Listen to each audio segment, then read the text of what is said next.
What do you do if you get lost? Find a big black guy. You find a big black guy, and what do you tell him?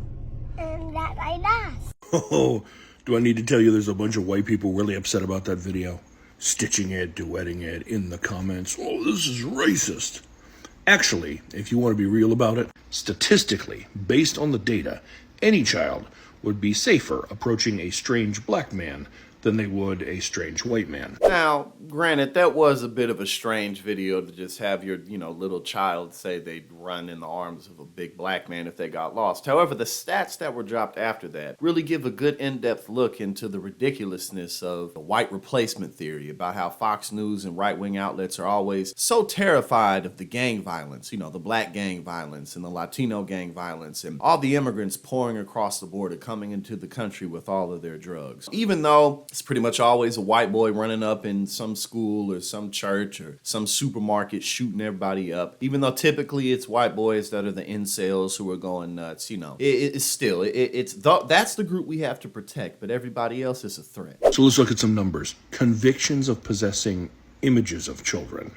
White people, 86%, while black make up only 4%. I'd say white people damn near cornered the market. Now factor in that black people are 7 times more likely to be wrongfully convicted of a serious crime, including that kind of assault, than white people are.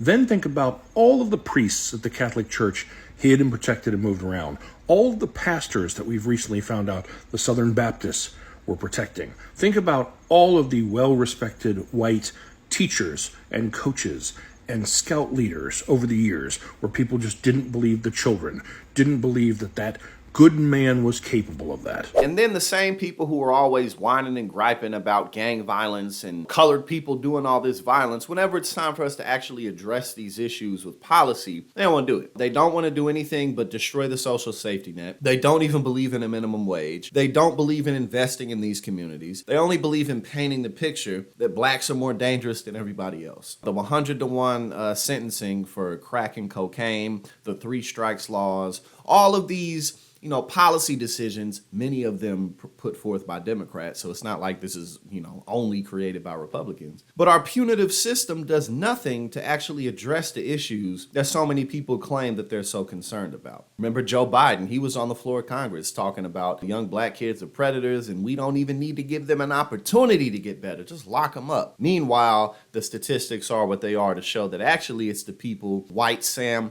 white Billy Bob, white Jim Bob, or whatever their name may be, that's just going right on past and underneath everybody's radar. And as long as we're talking fun facts, let's look at this one. They looked at SA convictions from 2006 to 2017, and you know what they found? There was a 1,330.47% increase in sentences of black individuals and a 8.6% decrease in sentences for white individuals. So white people, far more likely to do it, also more likely to receive a lenient sentence for it. So while I'm real sorry if that first video triggered you, statistically speaking, that mom is right.